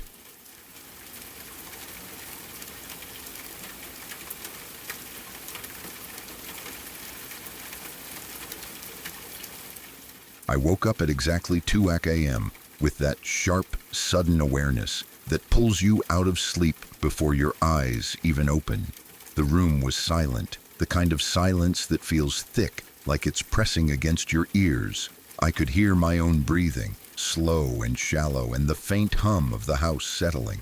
For a moment, I stayed still, staring at the ceiling, trying to convince myself I had woken up for no reason at all. Then I felt it. That unmistakable feeling that someone was there. My eyes drifted down toward the foot of my bed, and that's when I saw it. A tall figure stood there, completely still, cloaked in something dark that swallowed the little moonlight leaking through the curtains. The hood covered its face entirely. No features, no eyes, just a solid, silent shape watching me. I couldn't move. I couldn't scream. My body felt frozen, like my brain had slammed the brakes on every muscle at once. I don't know how long I stared at it. Seconds felt like minutes, minutes felt endless. The figure didn't move closer, didn't breathe, didn't make a sound. It just stood there as if it had always been there and always would be. Eventually, I squeezed my eyes shut and pulled the blanket over my head like a child, even though I wasn't one anymore. When I finally worked up the courage to look again, the foot of my bed was empty.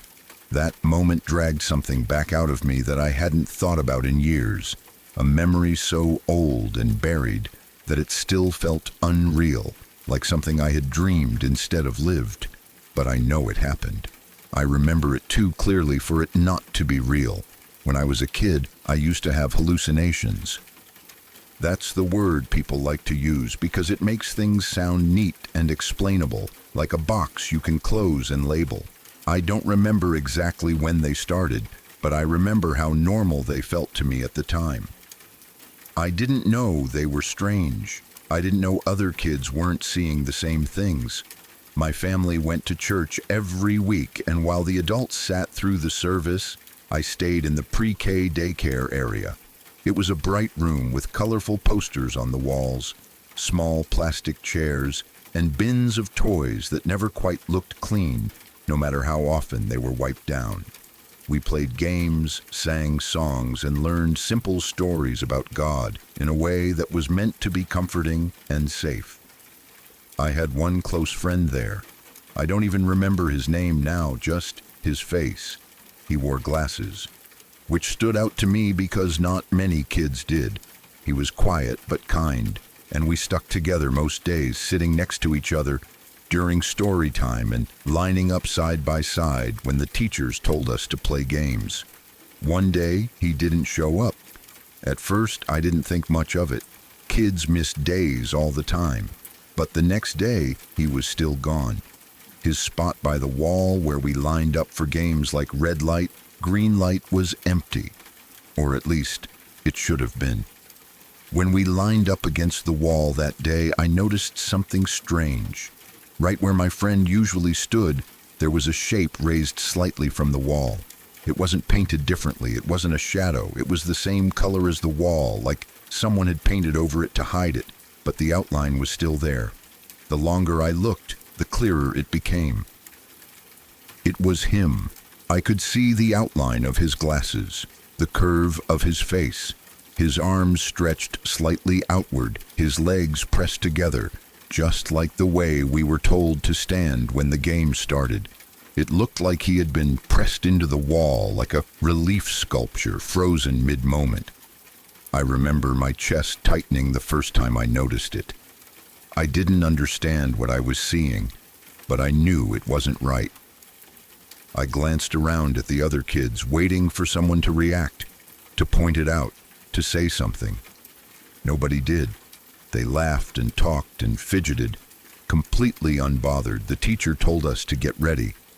I hesitated, staring at the outline. I didn't want to stand there. I didn't want to touch the wall where he was. My legs felt heavy, but I didn't want to draw attention to myself. So I moved into place, pressing my back against the wall a few inches away from where the outline was. The wall felt cold. I could feel it through my shirt, a chill that didn't match the rest of the room. I kept my eyes forward, but I was painfully aware of that shape beside me. It felt like standing next to someone who wasn't breathing. After that day, the outline never really left. Sometimes it was there, sometimes it wasn't. When it was gone, the wall looked normal, flat and plain, like nothing had ever been there at all. When it came back, it was always in the same spot, always the same shape. I started calling it the boy in the wall. To me, that's what he was. Not a shadow, not a mark, a boy, my friend. Trapped somehow where I could see him, but no one else could. Nobody ever seemed to notice him, not the kids, not the teachers. I would watch adults lean against the wall, right through where the outline should have been, and they'd never flinch. They didn't react at all, like they were leaning against empty space. The first time I tried to touch it, I panicked before my hand even reached the wall. My heart started racing and my arm froze halfway. I was terrified that if I touched him, something bad would happen, that he'd move, or scream, or pull me in with him. I pulled my hand back and spent the rest of the day avoiding that side of the room. Eventually, I worked up the courage to ask my mom about it. When she picked me up one afternoon, I climbed into the car and sat quietly for a few minutes trying to find the right words. I was 4 years old. I didn't know how to explain what I was seeing, only that it felt important. "Mom," I said, staring at my shoes, "can you see the boy in the wall too?" She looked at me through the rearview mirror, confused. "What boy, honey?" "The one at church," I said. "He's in the wall." She laughed softly, the way adults do when they think a child is being imaginative. "There's no boy in the wall," she said gently. "You must be pretending." I didn't argue. I didn't know how. Part of me wondered if maybe she was right. Maybe it was just something my brain had made up. But that didn't explain how real it felt, how detailed it was, how scared it made me. For a while, things seemed to settle. The boy disappeared for days at a time, and when he was gone, I felt lighter, less watched, less tense. I started leaning against the wall again, playing without that constant knot in my stomach. Then, without warning, he would come back, always the same, always silent, always ignored by everyone but me. I never saw him move. He was always frozen, like a snapshot. But I could feel him there. I could feel that he was aware of me, even if he couldn't turn his head or lift his arms. Sometimes I'd catch myself staring at him during playtime, and a wave of fear would wash over me so strong it made me feel sick. Eventually, as suddenly as it had started, it stopped. The boy vanished for good. The wall stayed empty. No outline, no shape, nothing. Life went on. As I got older, the hallucinations faded. Or maybe I just learned to ignore them. My childhood became a blur of half-remembered moments, most of it blocked out completely, but that memory never left. No matter how much time passed, I could still see that outline as clearly as if I were standing in that room again. I never got an explanation. No one ever told me my friend had moved away or gotten sick or anything at all. One day he was just gone, and in his place was something I was never meant to see. That night, standing at the foot of my bed, the hooded figure brought it all rushing back. The same fear, the same paralysis, the same certainty that what I was seeing wasn't just a trick of the light. I lay awake for hours after it disappeared, staring into the darkness, listening for any sound that didn't belong. Every shadow in my room felt heavier. Every creak of the house made my heart jump. I kept thinking about how, as a kid, I had been the only one who could see the boy in the wall. How alone that had made me feel, even surrounded by people. What scared me the most wasn't the figure itself. It was the thought that whatever allowed me to see things like that might never have really gone away. Maybe it just learned to wait.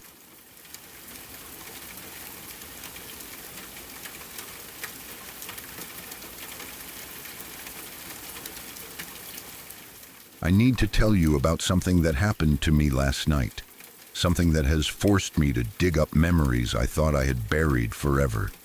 You know how sometimes you wake up in the middle of the night and you don't know why? You aren't thirsty, you don't need to use the bathroom, and there wasn't a loud noise.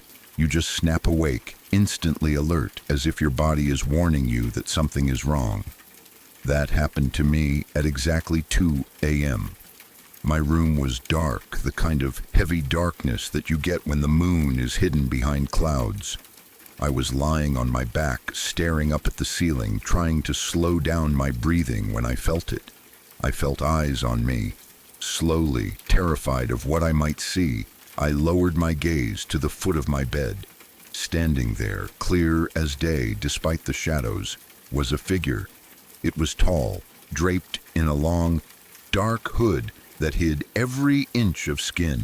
It wasn't doing anything. It wasn't reaching for me. It wasn't making a sound. It was just standing there, watching me. Seeing that silent sentinel in my bedroom didn't just scare me, it unlocked a door in my mind that I had slammed shut 20 years ago. It brought me back to the church, to the daycare, and to the boy in the wall. To explain why this hooded figure shook me to my core, I have to take you back to when I was just a confused 4-year-old kid. My family was very religious back then. Every Sunday morning, without fail, we would pile into the car and drive to the big brick church downtown.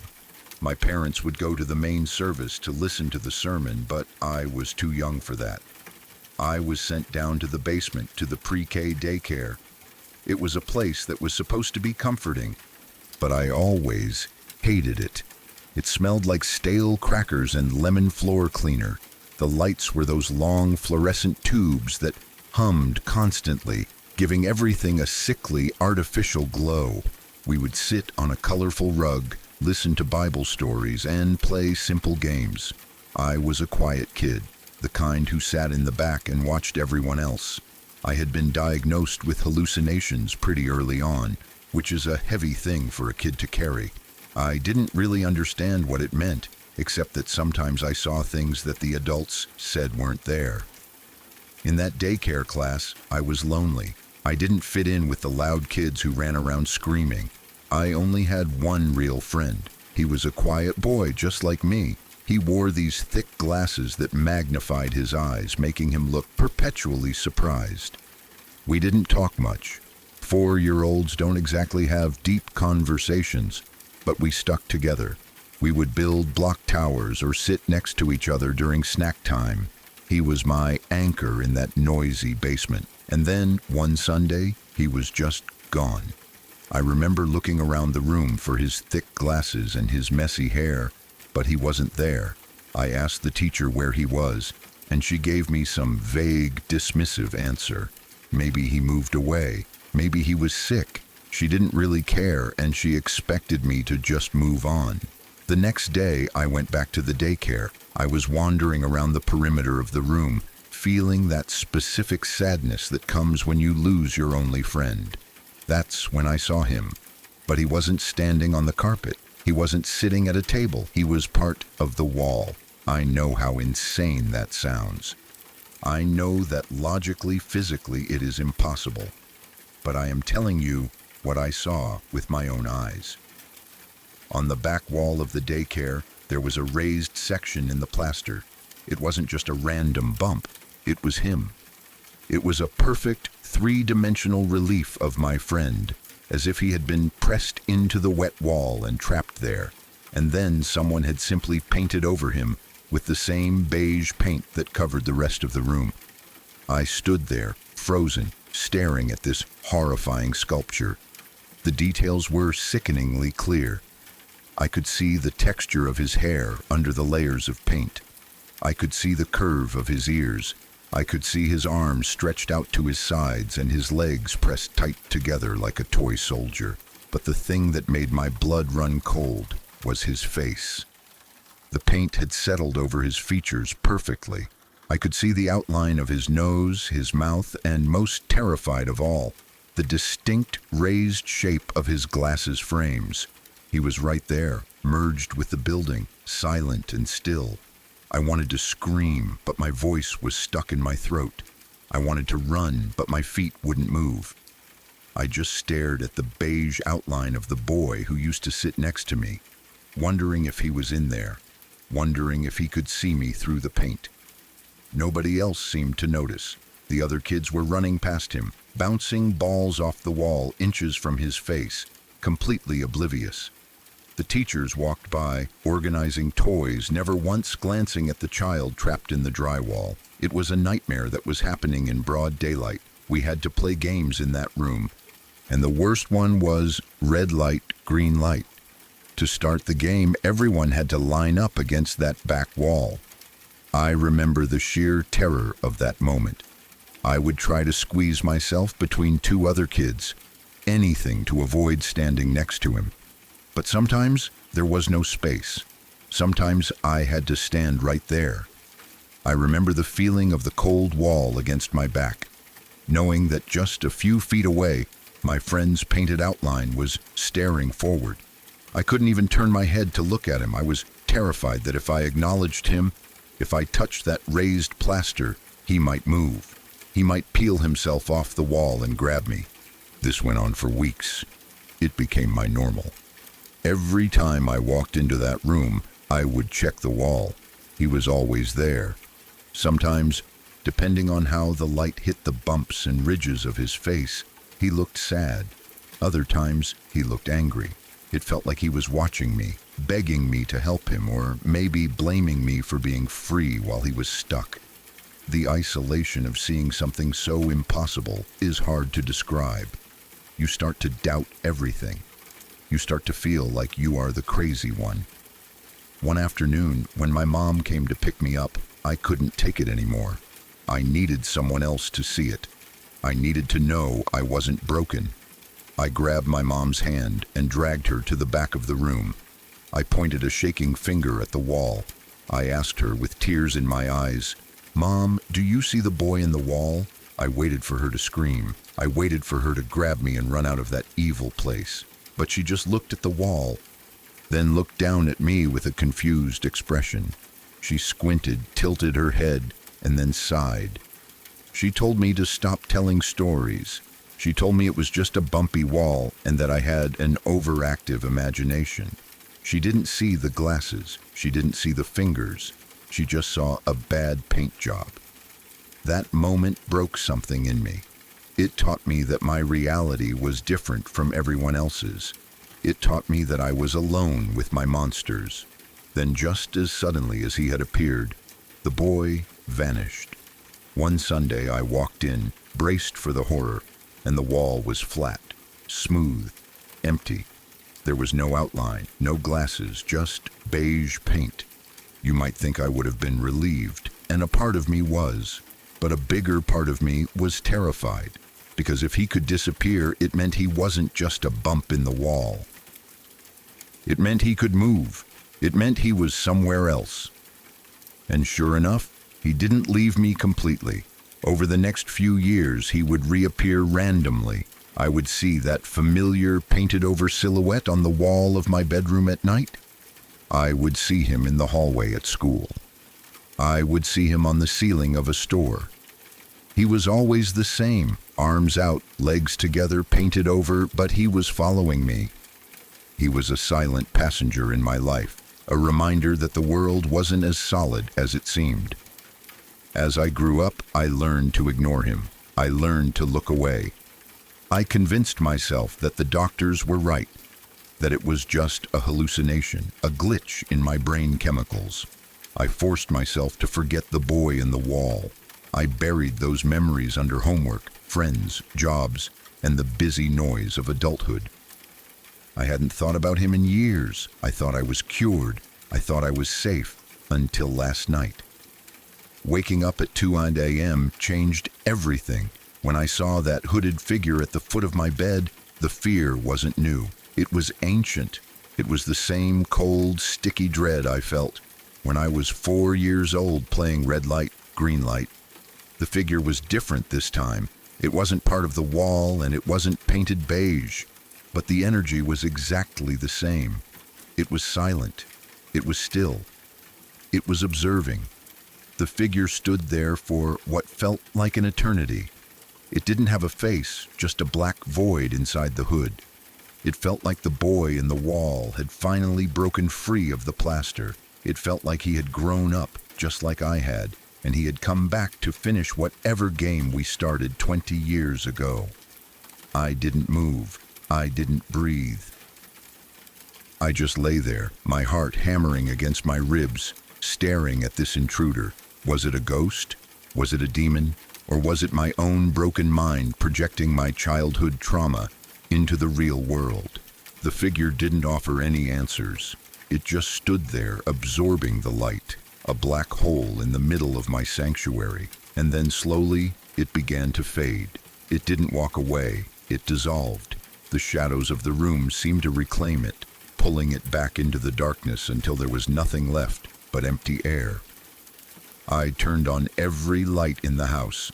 I sat on the edge of my bed until the sun came up, shaking uncontrollably. I can't explain what I saw. I have no logical explanation for the boy in the wall or the hooded figure, but I know what I felt. I felt recognized. I felt like something from the other side has been keeping tabs on me my whole life. The scary part isn't just the hallucination itself, it's the implication. If I can see them, does that mean they can touch me? If the boy could come out of the wall, what else is hiding in the surfaces of my home? Today, I can't stop looking at the walls. I find myself tracing the texture of the paint with my eyes, looking for that familiar outline. I'm checking for the glasses. I'm checking for the arms. Every bump in the drywall looks like a face. Every shadow in the corner looks like a hood.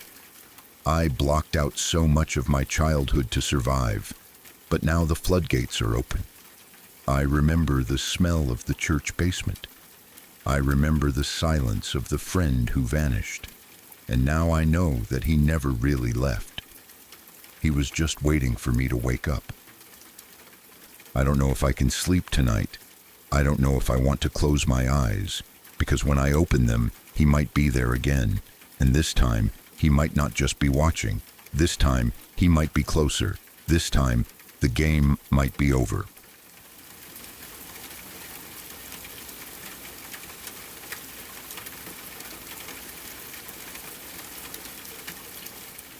My mother used to tell a story about a close friend of hers who went house hunting with her husband many years ago. This friend was someone who had always been a bit different from everyone else in their social circle. From the time she was a small child, she claimed she could feel things that other people couldn't perceive. She spoke about negative energy as if it were a physical weight in the air, a thick and heavy pressure that would settle in certain rooms or around certain people.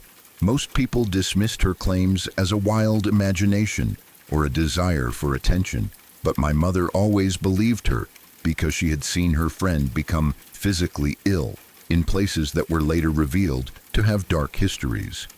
She lived her life with a heightened sense of awareness, a constant internal radar that warned her when a space was unwelcoming or when the shadows held something more than just an absence of light. When it came time for her and her husband to look for a permanent home, she was naturally very cautious. They had looked at dozens of properties, but none of them felt right. Some were just old and drafty, but others had that familiar cold vibration that made her want to turn around and run back to the car. Her husband, on the other hand, was a very practical man who didn't believe in ghosts or energy. He was a man of facts and figures, and he was growing tired of the endless search. He wanted a place that was close to his work and had enough space for a workshop. He viewed her sensitivity as a hurdle to be overcome, rather than a warning to be heeded. This tension had been building for months, turning their dream of a new home into a source of constant bickering and frustration. One Saturday afternoon, they pulled up to a house that looked perfectly normal from the outside. It was a large two-story building with a brick facade and a neat little garden. It sat on a quiet street where the trees were tall and the neighbors seemed to keep to themselves. On the surface, it was exactly what they had been looking for, but the moment the real estate agent turned the key in the lock and pushed the heavy wooden door open, the friend felt a wave of nausea hit her. It wasn't the smell of dust or old wood. It was a sudden, freezing draft that seemed to blow straight through her heart. She hesitated on the threshold, her hand gripping the doorframe so hard her knuckles turned white. The air inside felt stagnant and heavy, as if the house hadn't taken a breath in decades. Despite the screaming warning in her gut, she followed her husband and the agent inside. As they moved through the living room and toward the back of the house, she kept her eyes down, afraid of what she might see in the corners of the rooms. Her husband was already talking about where the television would go and how they could renovate the kitchen. He seemed energized by the space, his voice echoing loudly against the bare walls. But as they approached the center of the house, where a grand wooden staircase led up to the second floor. The friend's internal alarm went from a hum to a deafening roar. She felt a cold prickle on the back of her neck and an overwhelming urge to look up. She raised her eyes to the second floor landing, and for a split second, the world seemed to stop. Standing right by the heavy oak railing, staring down at them with an expression of profound, hollow sadness, was the silhouette of a woman. She wasn't a misty, translucent ghost from a movie. She looked solid and real, yet there was something fundamentally wrong with her presence. She wore a long, dark dress that seemed to absorb the light around her, and her hair was a tangled mess of shadows. The friend only saw her for a heartbeat before she vanished, but the image was burned into her mind. The woman didn't look like a threat. She looked like a witness, a silent observer waiting for something inevitable to happen. Terrified and shaking, the friend grabbed her husband's arm and told him they had to leave immediately. She tried to explain what she had seen and the crushing weight of the negative energy she was feeling, but he wouldn't hear it. He looked around the empty hallway and laughed, telling her that she was letting her nerves get the better of her. He was enamored with the house, convinced that it was the deal of a lifetime. He became uncharacteristically adamant, his voice taking on a sharp, desperate edge that she had never heard before. He told her flatly that if they didn't buy this house, he wasn't going to move at all. He said he was done searching and that this was the home they were going to live in, whether she liked it or not. The argument lasted for days, but eventually the friend gave in. She loved her husband and didn't want their marriage to crumble over what he considered to be a superstition. They signed the papers and moved in a few weeks later. From the very first night, the house began to change him. The man who was once practical and upbeat became withdrawn and moody. He spent hours sitting in the living room, staring up at the second-floor landing where the woman had been standing. He stopped working on his projects and stopped talking to his friends. The friend tried to convince him to leave, to sell the house and go back to an apartment, but he was like a man under a spell. He claimed he finally felt at home, even as the light seemed to drain out of his eyes and his skin took on a sickly gray pallor. The friend lived in a state of constant low-level terror. She never used the staircase if she could help it, and she avoided the second floor entirely. She could still feel the woman's presence, a lingering coldness that moved through the hallways at night. She would hear the sound of a long dress rustling against the floorboards and the faint, rhythmic creak of the railing as if someone were leaning against it. She tried to bring a priest in to bless the house, but her husband threw the man out, his anger sudden and violent. He had become a stranger in his own skin, his personality seemingly overwritten by the heavy, suffocating atmosphere of the building. The house wasn't just a place they lived. It was a predator that was slowly consuming him. A month after they moved in, the final tragedy occurred. It was a night much like any other, quiet and still, with the moon casting long, distorted shadows through the windows. The friend had fallen into a light, restless sleep in the downstairs guest room, which was the only place she felt even remotely safe. She was jolted awake in the middle of the night by a sound that made her heart stop. It wasn't a scream or a crash, but a heavy, final thud that vibrated through the entire structure of the house. She knew instantly what it was, her internal radar screaming that the inevitable had finally arrived. She ran into the hallway, her breath coming in ragged gasps, and looked toward the center of the house. There, lying on the hardwood floor at the base of the grand staircase, was her husband. He had climbed to the second floor, stood at the exact spot where the friend had seen the glimpse of the woman, and jumped. The height shouldn't have been enough to be fatal under normal circumstances, but he had fallen in such a way that his life was extinguished instantly. The silence that followed was absolute, a heavy, suffocating peace that felt like the house had finally finished its meal. As she knelt beside him, sobbing and screaming for help, the friend looked up at the railing one last time. For a fleeting second, she saw the woman again, but this time, the sadness was gone. The silhouette looked satisfied, as if a long-awaited task had finally been completed. The aftermath was a blur of police reports, whispers from the neighbors, and a crushing sense of guilt that would follow the friend for the rest of her life. The investigation revealed no reason for the suicide. There were no financial troubles, no history of depression, and no note left behind. To the outside world, it was an inexplicable tragedy, a sudden break in a man's mental health. But the friend knew better. She knew that the house had demanded a sacrifice, and that her husband's stubbornness had made him the perfect target. She moved out the next day, leaving most of their furniture and belongings behind. She couldn't spend another minute within those walls, fearing that if she stayed, the woman on the landing would eventually turn her gaze toward her. The house sat empty again for a long time after that, its dark reputation growing with every passing year. My mother said that her friend never fully recovered from the experience. She stopped talking about her gift and tried to live a life that was as ordinary and shielded as possible. But she never forgot the sight of her husband lying at the base of those stairs.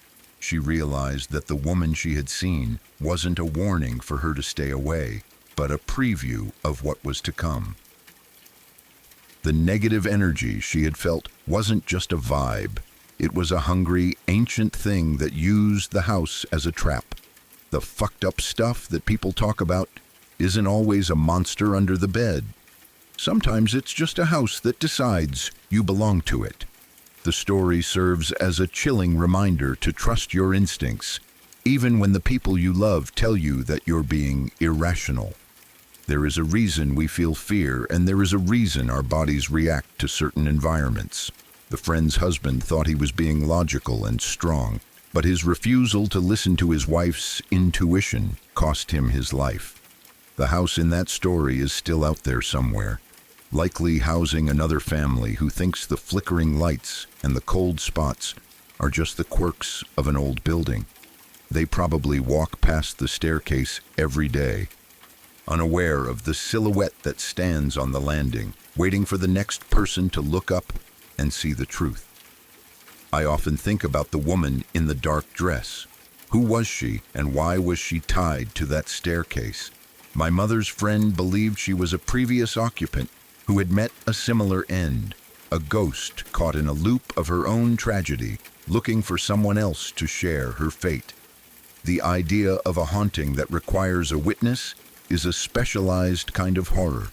It suggests that the dead aren't just lingering, they are active, seeking out the sensitive and the skeptical alike to join them in the shadows. The grand wooden staircase, which should have been a centerpiece of a happy home, became a gallows, a place where a life was ended because of a refusal to see what was right in front of them. The trauma of that month in the house changed the friend's perspective on everything. She realized that the safe world we think we live in is just a thin layer of paint over something much darker and more unpredictable. She learned that energy is real and that some places are simply incompatible with human life. The silence of the night no longer felt peaceful to her. It felt like a threat. Whenever she entered a new building, she would stand at the door and wait, listening not with her ears, but with that deep, internal sense that had warned her about the house. She never ignored that feeling again, no matter how much it cost her or how many people thought she was crazy. My mother always ended the story with a heavy sigh, a reminder that we should never take our safety for granted. We like to think we are the masters of our surroundings, but sometimes the surroundings are the masters of us. The friend moved far away from that city, eventually finding a small modern home that felt light and airy, but she never forgot the weight of the darkness in that Portland-style house. She lived the rest of her days with a quiet, lingering dread, a ghost of a memory that she could never fully exorcise. The joyful life she had hoped for was replaced by a survivor's caution, a permanent scar on her soul that reminded her of the cost of staying when every fiber of her being told her to run. The house remains a dark spot in the memory of everyone who knew the couple. It is a story told to remind us that some bargains are not worth making, and that the price of a beautiful home can sometimes be higher than any bank account can pay. The man who jumped from the second floor is a part of the house now, another layer of energy added to the shadows, another reason for the next sensitive person to feel a chill when they walk through the door. The cycle continues, a silent, rhythmic pulse of tragedy that is hidden behind a neat brick facade and a quiet street. I hope that by sharing this, it makes people think twice before they dismiss the fears of their loved ones. We don't always have a logical reason for why we feel unsafe, but that doesn't make the feeling any less real. The world is full of things we don't understand, and sometimes the best thing you can do is just turn the car around and keep driving. The friend survived the house, but she lost her heart in the process. She is a witness to a horror that most people will never have to face. A woman who saw the end before it even began and was powerless to stop it. The silhouette on the landing is still there, I imagine, standing in the shadows of the second floor, looking down at the empty hallway. She is a reminder that some stories never truly end, and some ghosts never truly leave. They just wait for the next person to walk through the door, the next person to look up and see the darkness, and the next person to stay when they should have run. The fucked up stuff is always there, tucked away in the corners of our lives, waiting for the light to fade and the shadows to grow.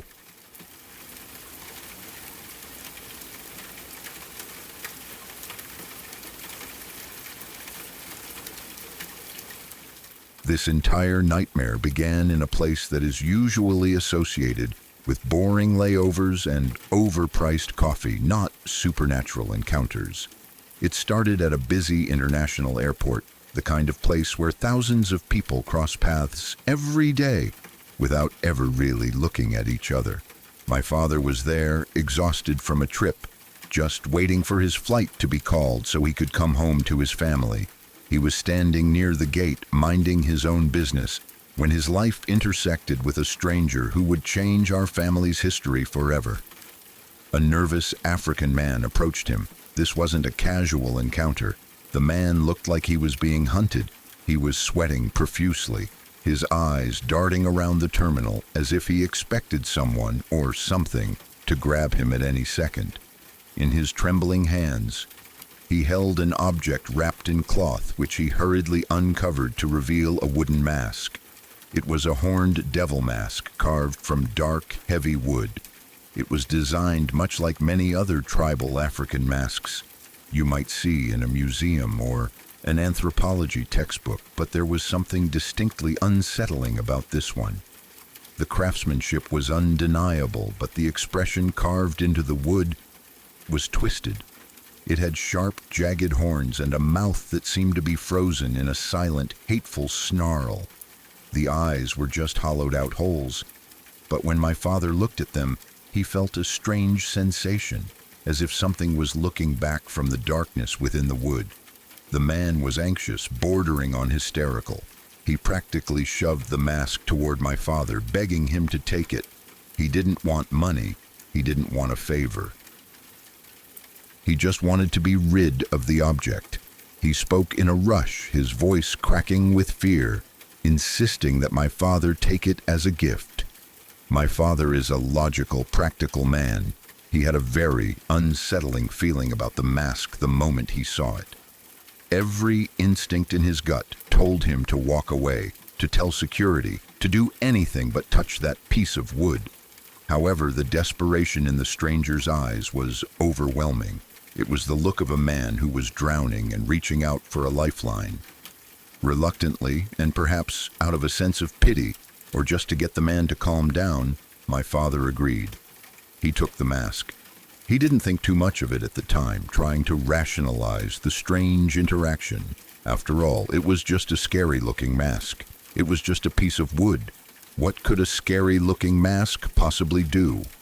He wrapped it up, put it in his luggage, and brought it home, unknowingly inviting a dark presence into our lives. When he arrived home, The mask was unpacked. My mother didn't like it either. She thought it was ugly and gave off a bad vibe. But my father laughed it off, trying to minimize the weirdness of how he got it. Since it was too disturbing to hang in the living room or the bedroom, they decided to put it in the spare room. At that time, this room was essentially a storage closet. It was empty except for stacks of cardboard boxes filled with old college textbooks, seasonal clothes, and other junk we didn't use.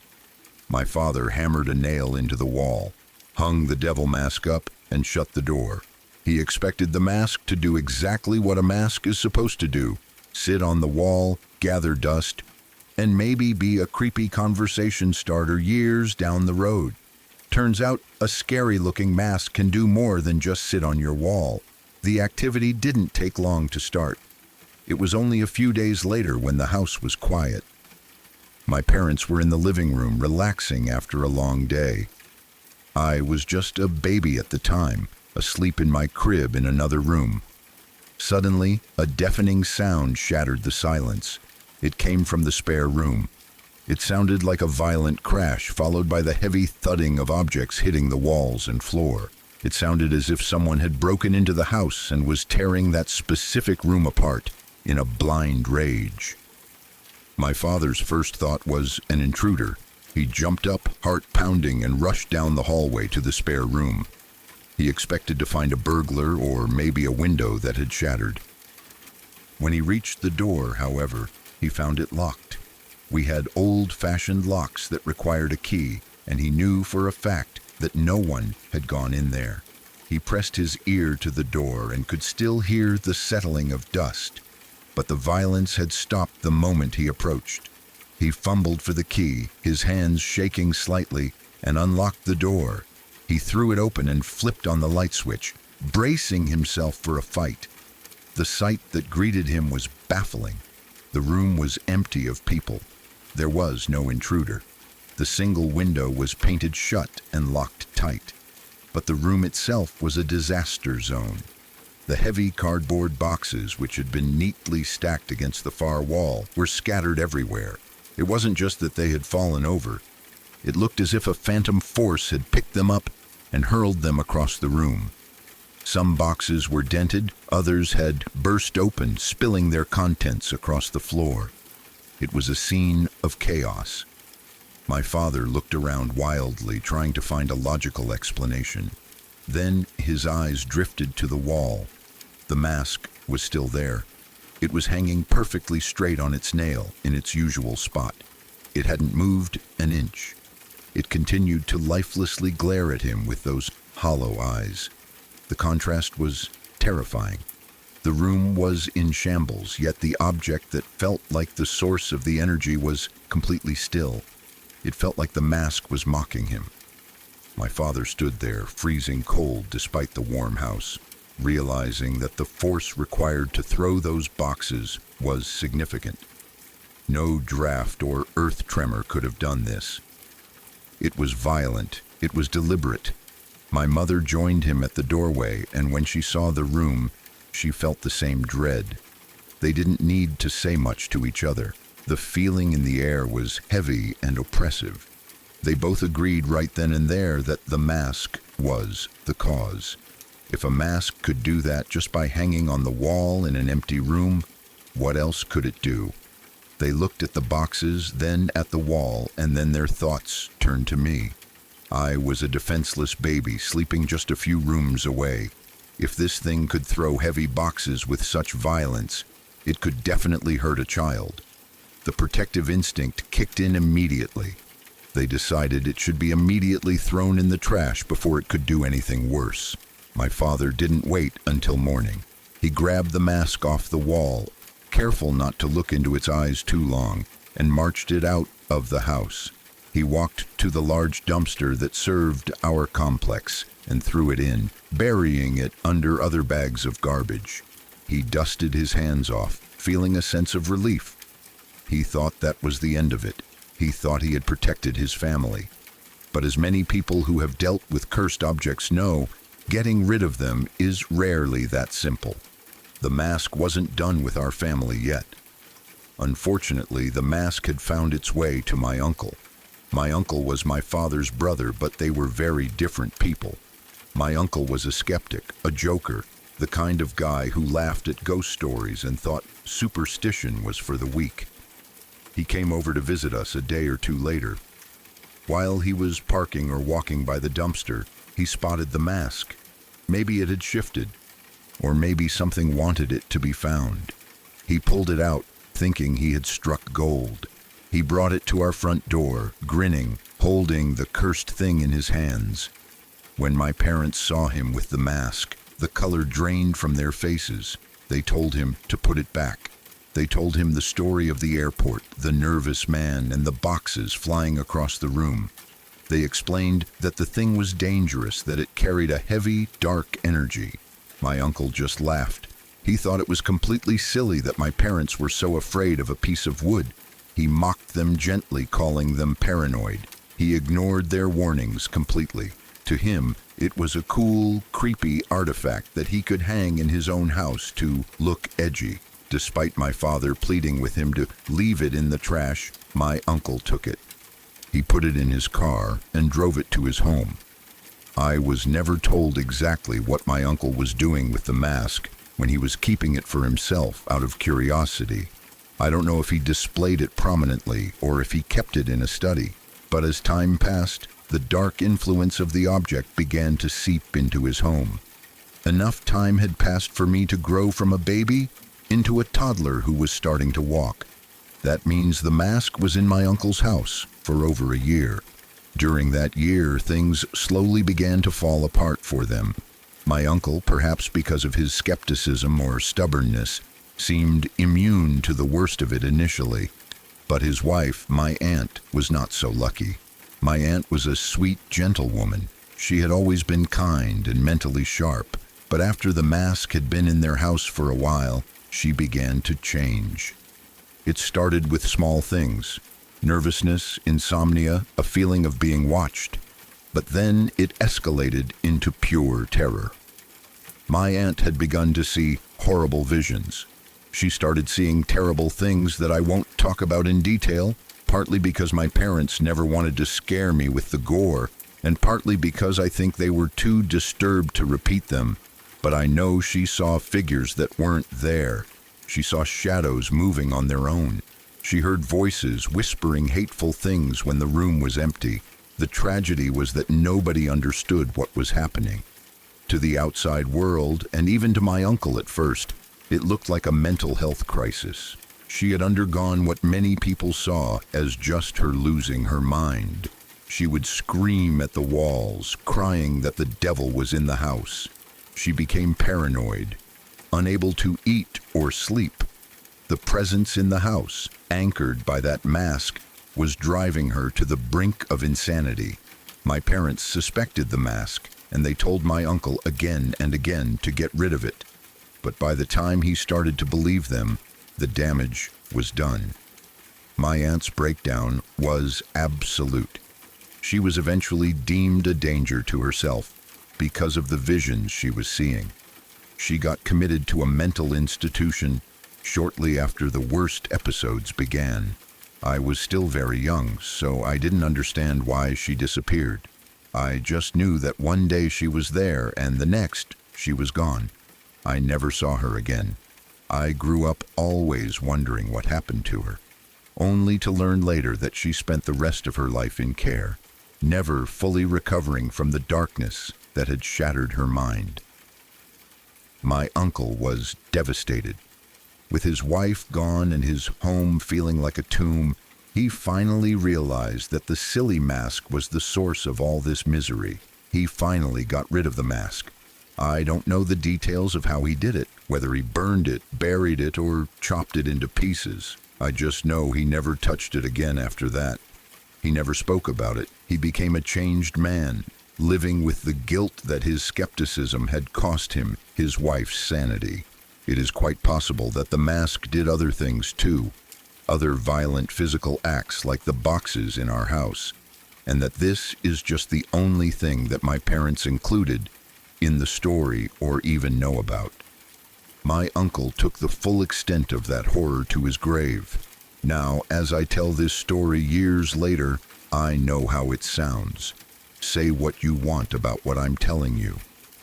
It sounds like the plot of a horror movie. I don't have any proof of it. I don't have the mask to show you, and I don't have medical records of my aunt's breakdown. But you have to understand something about my family. My parents are some of the most honest, down-to-earth people I know. They are not storytellers. They are not attention seekers. They would never lie about something like that, especially something that involves such a painful family tragedy. When they talk about the mask, they don't do it to entertain. They do it with a look of genuine fear in their eyes. And for something that I was never around to see with my own adult eyes, it is still scary to me. The thought that a cursed mask could actually do that, physically throw objects and mentally destroy a person, is terrifying. It chills me to the bone to think that I slept in the same house as that thing when I was a helpless infant. Like I said, this is not a joke. This will always be my reminder that the world is stranger and darker than we like to admit. There is a supernatural world above us, or perhaps beside us, and it follows rules we don't understand. If we mess with it, if we treat it casually or with arrogance, it will mess with us. The mask is gone, but the lesson remains. Some doors should never be opened, and some gifts should never be accepted.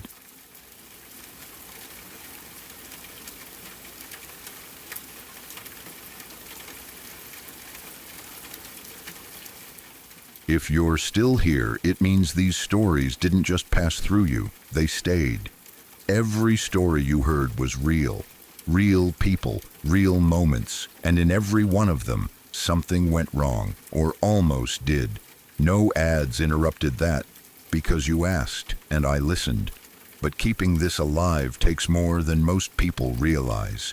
Your support, however small, is what keeps the darkness going. Link in description, bio, and first comment. There are more stories waiting, and not all of them end before it's too late.